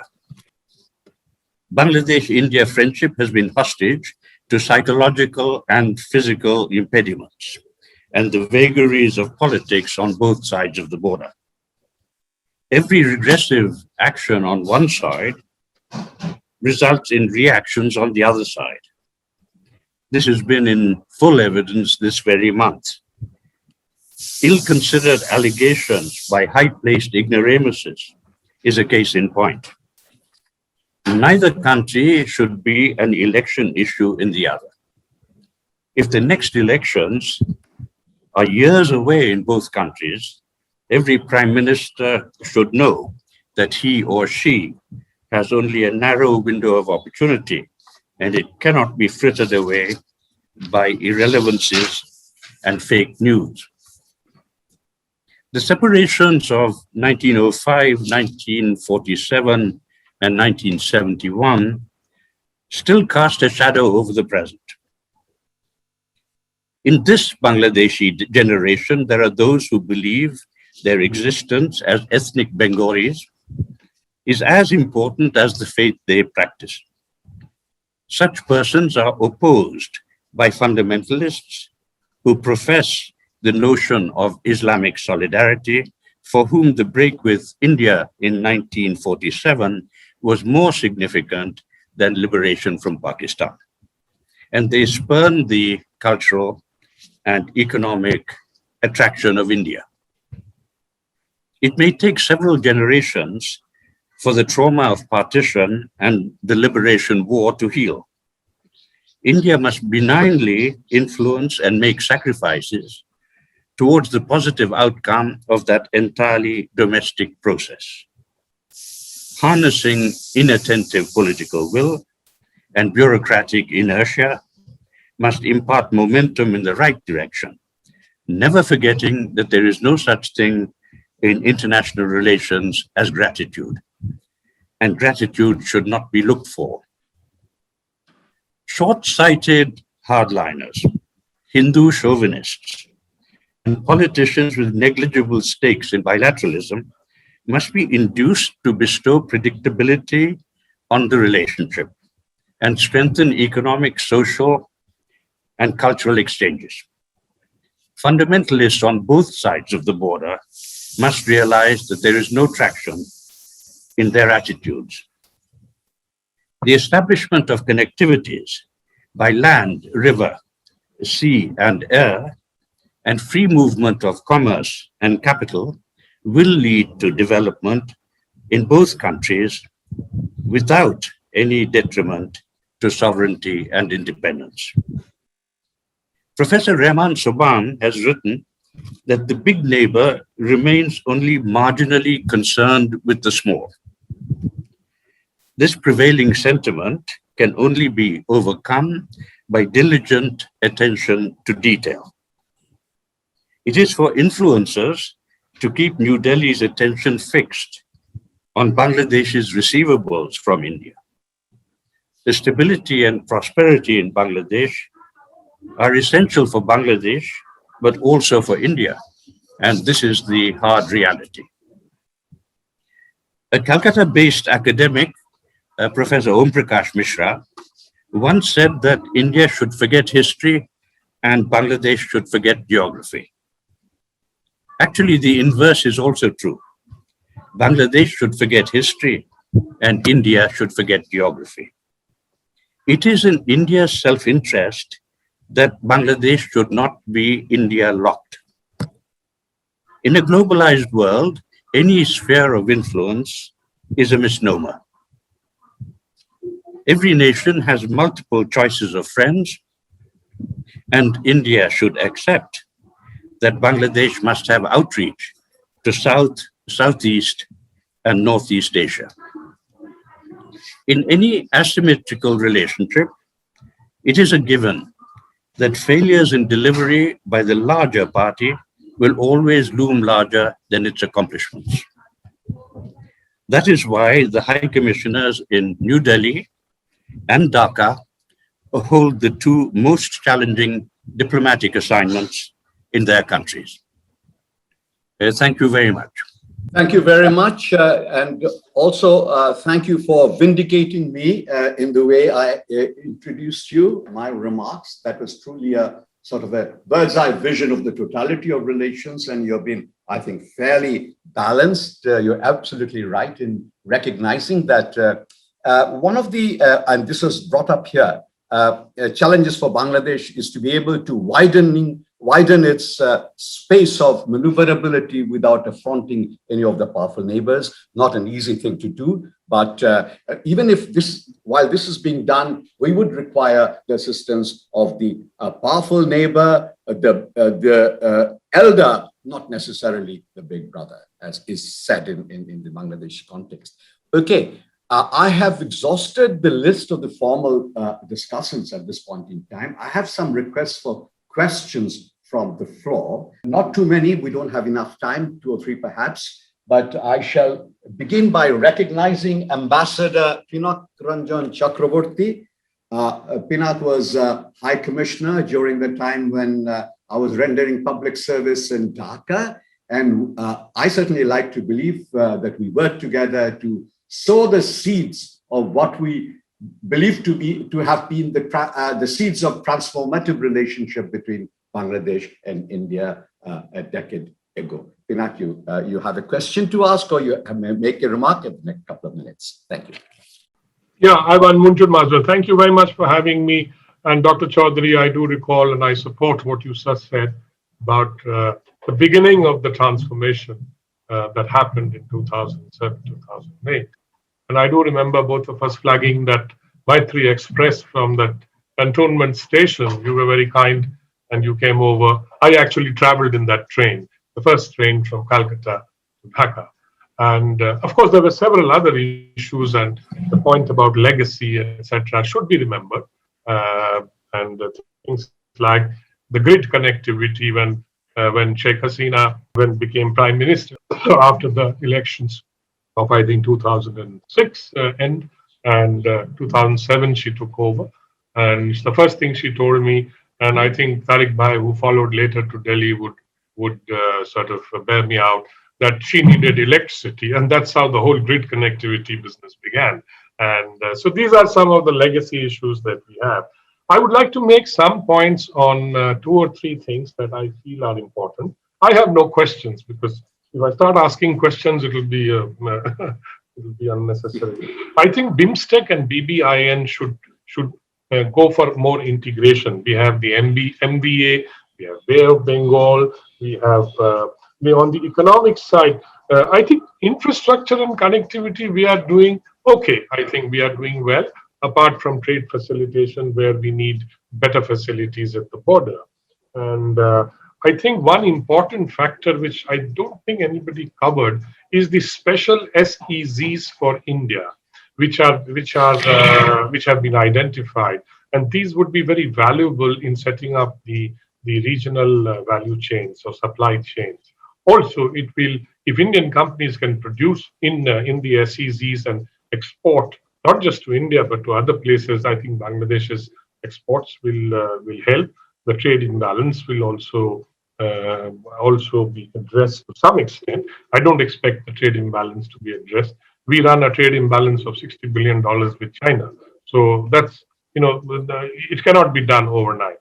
And the other thing, of course, is that in the domain of the seamless connectivity that we have always talked about, I think the MVA is a very important instrument, and the border bottlenecks can be dealt with some of that. But there are many issues on the border. Border management is there. One point I would like to make, because I hear it very often, this issue of border killings. I think this is a joint responsibility. Alleging and pointing fingers at India all the time does not help public perception in India, since we talked about public perception. I think we should get to the bottom of why it happens. And the fact is that these huge smuggling networks that operate on both sides of the border, there's a huge mafia operating on both sides of the border.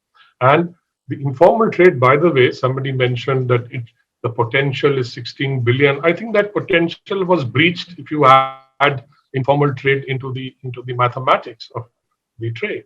So I think these are some of the issues that one important factor, that is that the security of both countries have now become indivisible. And in that sense, I think we have to approach it from that mindset. Last point on water, and that is that we talk of sharing all the time, and which is a good thing. And but let's not forget the quantum. If X amount has to be shared, the X is going down, and for obvious reasons, climate change. And I think we need to look more holistically, and a lot of work is being done on this as to how to deal with the agricultural practices which consume so much of water, and of course the population rise and all those things. I think I look at the agricultural practices of flood irrigation, etc., that happen should also be looked at, and there are very, very important work is being done on this issue in the think tanks, of which I have been a part after my retirement. The SEPA is a very important, I think, step that needs to be taken, and we will, of course, have it in a manner that is perhaps non-reciprocal and asymmetrical, and include all the things like IPR and the other modern practices on other social and labor issues that we have. And the other, of course, in terms of the global stage, the cooperation at the global stage, I agree that we talk very little about it, and there is indeed a lot to be done. On Myanmar, my point is that India's ambivalence should be understood in the context of India's national interest. We cannot swing into absolute support and favor for Bangladesh, because I won't get into detail, but people who know will understand. We have insurgencies in the northeast. We have our own sort of problems with Myanmar. Hence, we have difficulty in sort of in dealing with the Myanmaris and on the Rohingya issue. The last point I would like to address is that climate change issues would be very, very important, in which pollution has been identified. I would add dredging to this, because the waterways cannot be sustained unless we do dredging. And dredging is an expensive exercise, and we already have identified channels. I think dredging is a very important aspect. And maybe the last, but another last point is that we need task forces for certain of these issues, like the SEZs, like Sundarban, for example. I've been dealing with Sundarban in my capacity after retirement in a think tank, and I find that where the very little progress that we have made is entirely due to bureaucratic inertia and perceptions of our legal positions on the Sundarbans. We just cannot find, a common ground on what to cooperate. I've been suggesting, let's at least do on conservation training, some things, tiger preservation, which is very important. Nobody wants to change the other's laws. I mean, we regard Sundarban differently in terms of our regulatory framework. Bangladesh looks at it differently. But yet, some of these things have not taken off. So thank you for having me. And those are my points. Okay, thank you for sort of your continued interest, by the way, in India-Bangladesh relations. I'm sure it redounds to the interest of both parties, track one, track two of both the protagonists in this area. Now, I understand that Masood, are you there? Yes, Masood Khan, I would recognize him, DMD of Cosmos. You have a question to ask, right? So go ahead with your specific question, Masood. Thank you, Dr. Iftikhar Chaudhry, for the introduction. So my question is, when we talk of bilateral relations, we normally speak of Dhaka and Delhi, but India has several states neighboring Bangladesh. Their interests can be and often are different from those of the center. So how can this complexity be best addressed? How does the Indian Foreign Office tackle this issue? Thank you. Thank you, Masood. Thank you for not making life any easier for any of us with your final Parthian shaft. Okay, what I'm going to do now is, if none of you is raring to go with a question that you cannot but have to ask, I will give the floor to Vikram again for about 5-7 minutes in order to react to whatever he chooses to react to from the points raised in the discussions today. Vikram, would you like to do that? Thanks. Thank you very much, Ambassador Sir, again for offering me the floor. And thank you to every one of the participants for the very rich texture of this discussion. Let me be as focused as possible. Let me break down the issues that were raised that require reaction, at least as far as I can see, into 4 or 5 big chunks.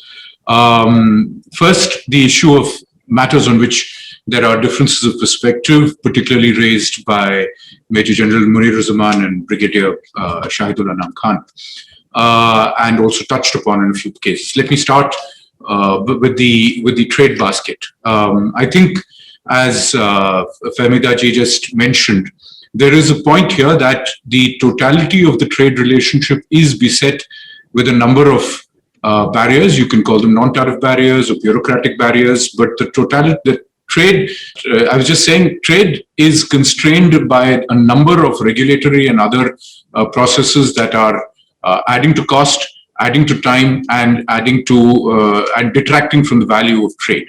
And this is there is a duality in this. We have prioritized road over rail, for instance, meaning there is greater inefficiency of the movement of goods, greater time taken, and far more subjectivity, because road-based transport is much easier to stop, and it is easier to then create additional regulatory processes, which include things like unloading and reloading trucks, which adds to cost. If we could prioritize rail and if we could prioritize inland water, we'd find trade goods becoming much cheaper. Similarly, coastal shipping.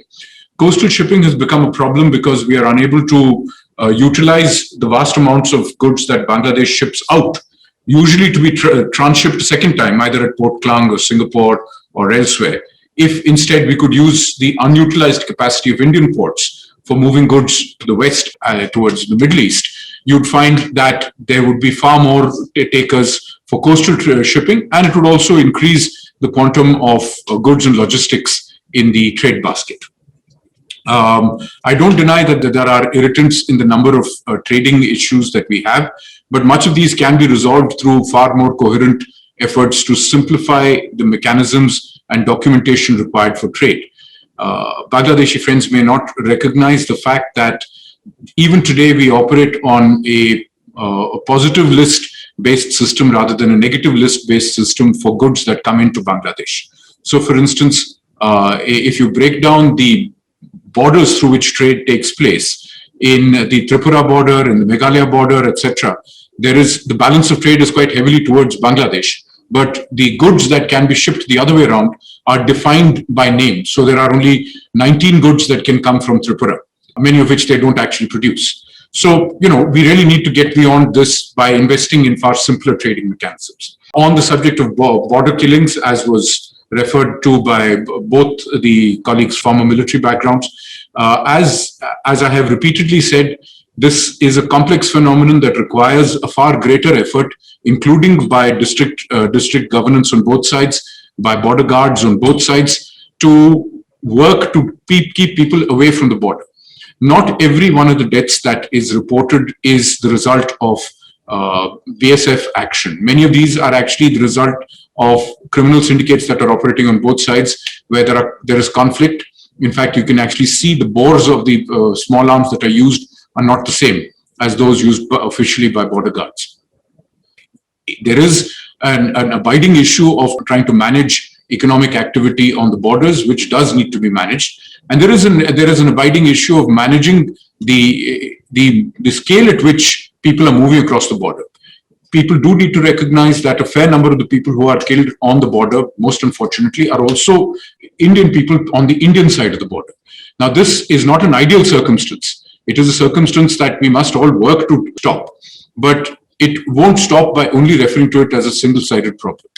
I also wanted to refer to some of the other issues that were mentioned here. I think it's important to recognize, for instance, I made copious notes here. Rohingya issue. I think friends in Bangladesh keep asking what is India's position. India has repeatedly said, and I have said this in so many words, we fully support the idea of safe, sustainable, and expedited return of the displaced people back to Rakhine State in Myanmar. I can't see how that can be doubted in any way. The presence of nearly 1 million people seeking refuge in Bangladesh is not in Bangladesh's interests, it is not in the region's interests, and it's certainly not in our interests. I think that is about as direct as I can say, that the point is that people do need to go back. The question is how they go back and when they go back, and the circumstances in which, when they go back, their reintegration into the communities that they left is made feasible for them to not need to come out again. In other words, the sustainability of their returns. On each of these issues, we have said that we would like to help with both sides of the solution, including by facilitating the socio-economic environment in Rakhine State, so that people can stay sustainably in the places that they left. So, the issue here is, as Ambassador Pinnock said, we're not in a position to sort of make it a public discourse, but as somebody has wisely said, the distance from a problem the capacity to take unilateral positions is usually inversely proportional to the distance from a problem. It is difficult for us to take a unilateral position on any issue that is directly on our borders, given the complexity of it from our perspective also. On the subject of vaccines, I think it's important for me to underline the point that we have done our best to provide vaccines to Bangladesh, to all our neighbors, and also to other countries to which we have legal and commercially binding obligations, including in the UK, where the source for the AstraZeneca vaccine comes from. Now, the point is, Brigadier Shahidul Anam Khan mentioned that, this is some sort of vaccine diplomacy.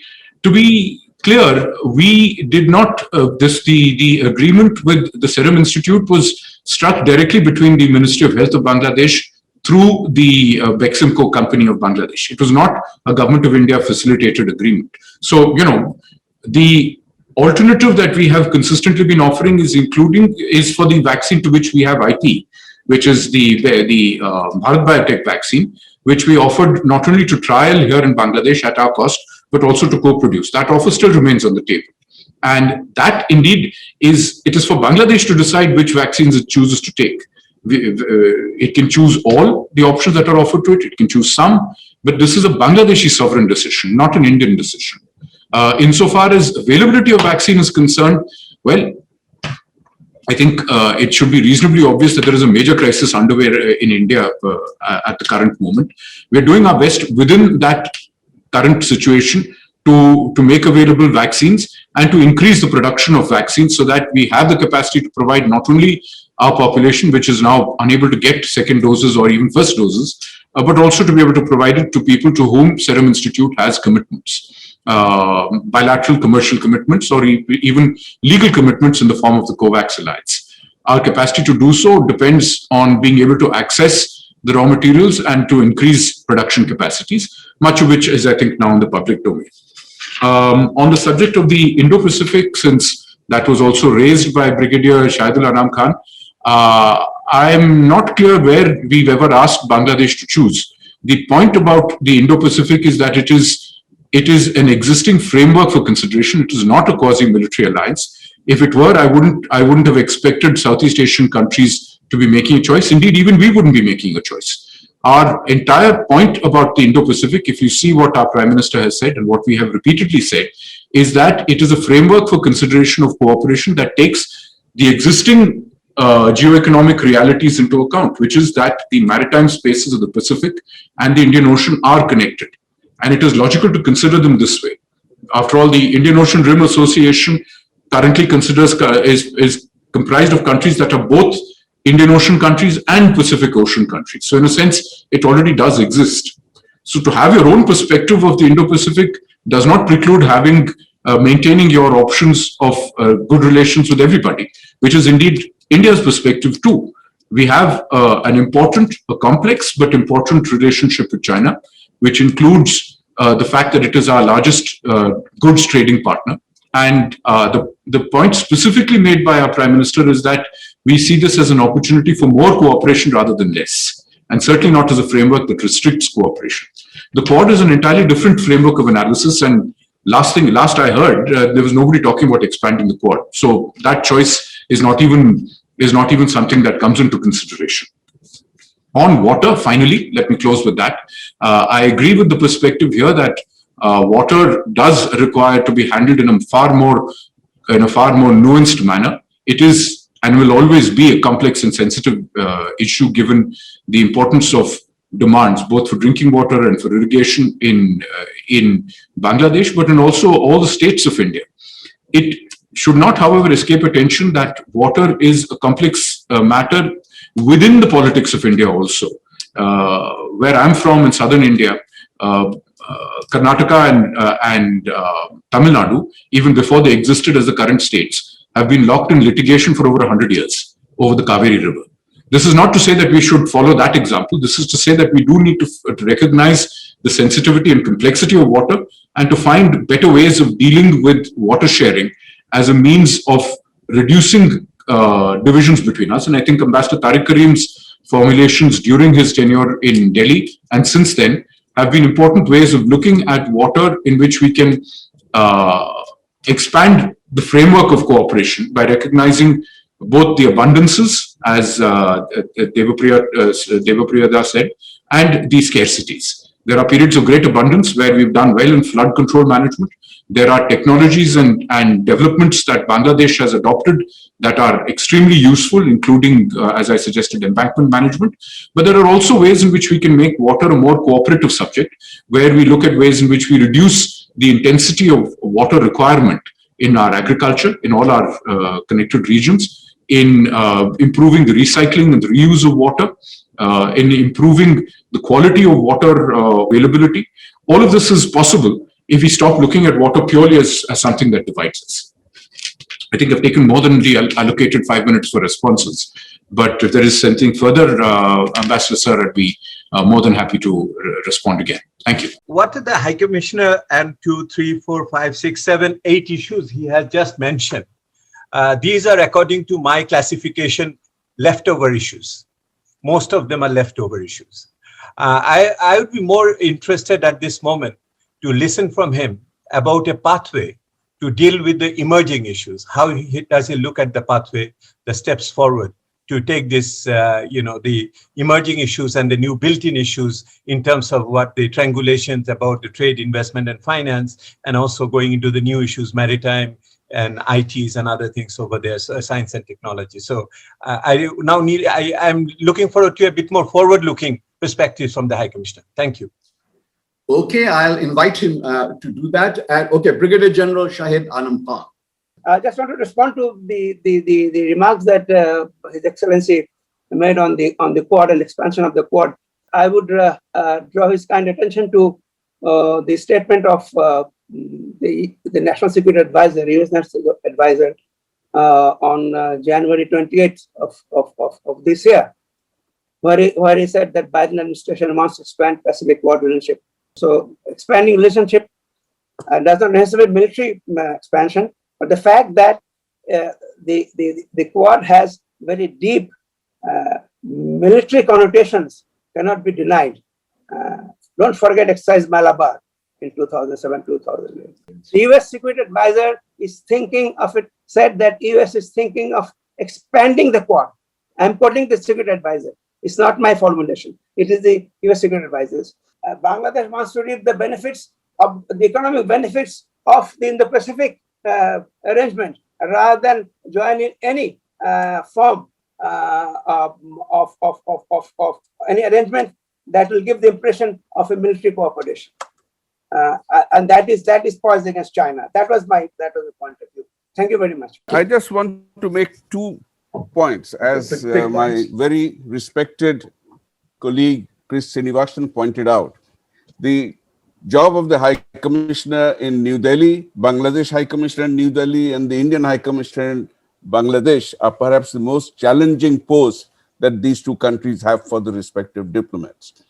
Diplomacy and politics are both art of the possible. And what we tend to do is we have a plethora of agreements coming out, we raise a lot of expectations. Bridging the gap between the expectations raised and actually operationalizing what you have is sometimes where the pitfall lies.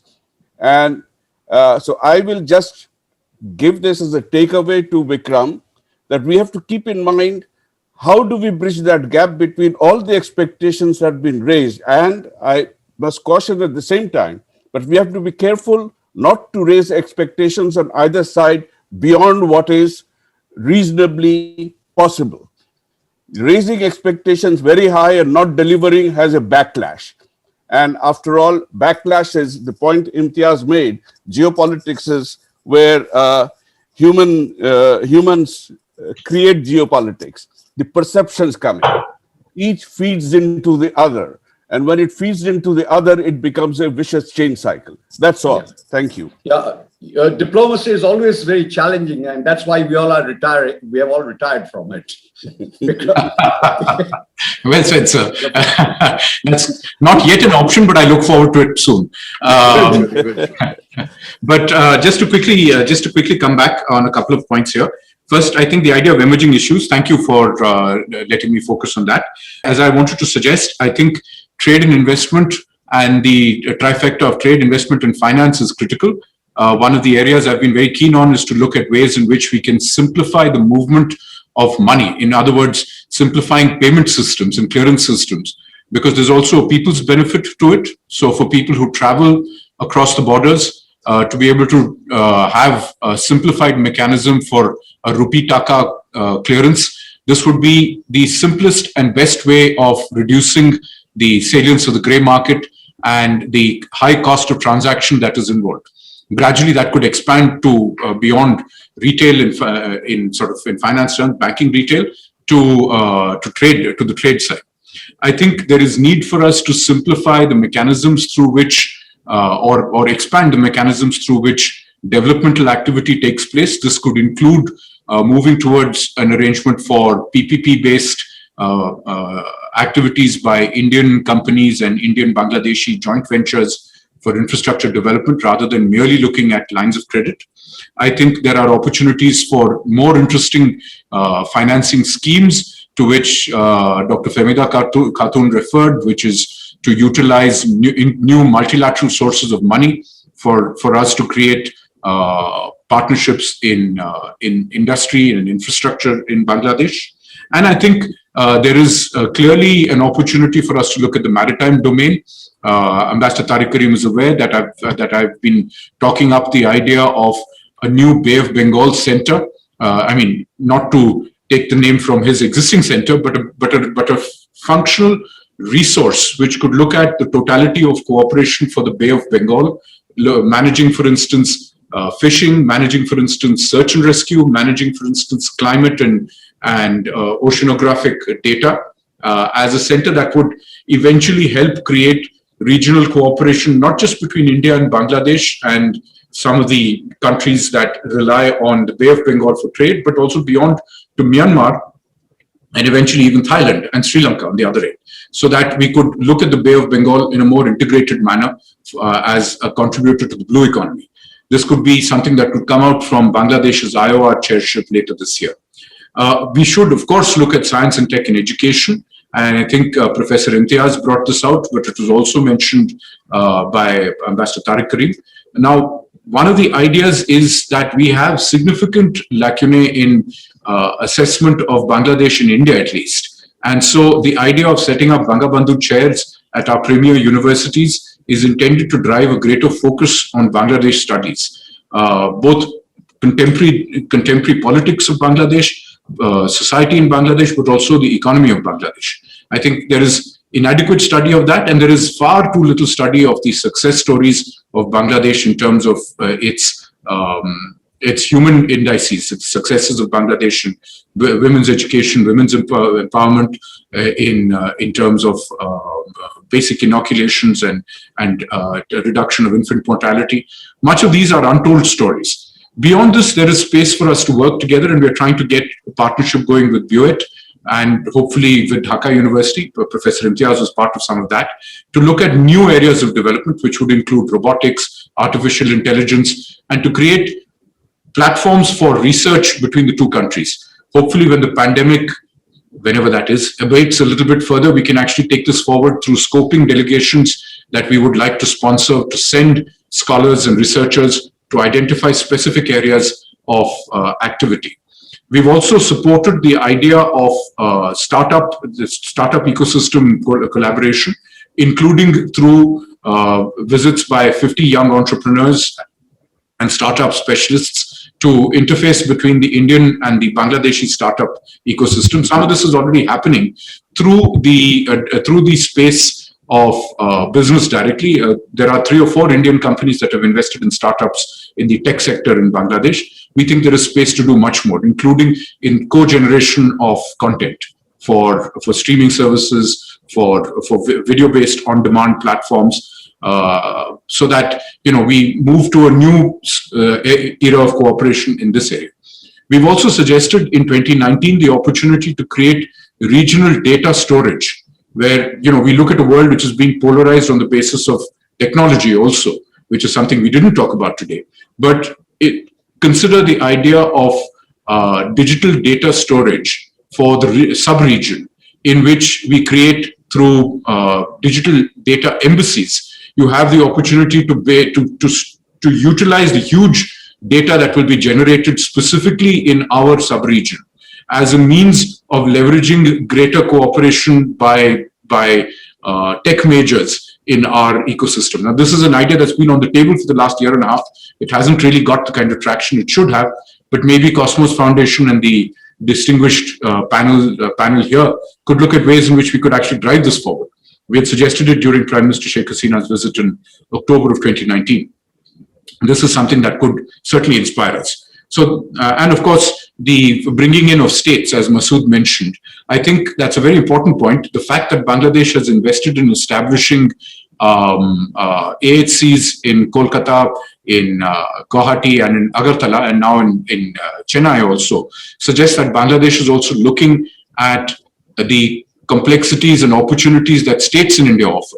We in the MEA already have a states division which is intended to coordinate between state governments and to help state governments drive their own foreign policy approaches. It has waxed and waned depending on how much energy people have brought to it.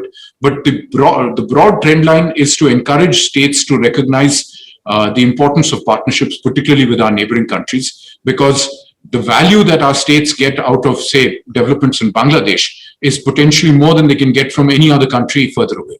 So this is a line that needs to be looked at. And finally, to respond again to Brigadier Anam, expansion of the Quad, even if the American NSA is saying it, is not something that will be done purely on the basis of what the American NSA says. The government of India has a very clear view about what the Quad is, and the government of India has a very clear view of what the Indo-Pacific is. The specific point that we have repeatedly said is nothing prevents you from framing your own discourse on the Indo-Pacific, just as ASEAN has, just as we have, and indeed just as a number of other countries have. Everybody defines the Indo-Pacific in a manner that suits its own interests. And indeed, it is logical if Bangladesh chooses to do so, that you choose to define it in a way that suitably covers your concerns and your interests. The Quad, as I think we have repeatedly said in Delhi, is not the same thing as the Indo-Pacific. It is a separate construct, and it's important not to confuse the two. Thank you. Thank you very much. Thank you for those remarks as well. As you saw that I was beginning to sort of bring it to a close by trying to summarize even very briefly the discussions, the very rich discussions. I shan't attempt to do that because I thought lengthening the discussion was more useful than taking up the time and summarizing it. Suffice it is to say that a relationship of this kind, it's a process, not an event, not even a set of events or series of events, but a process continuum across vast vistas of space and time.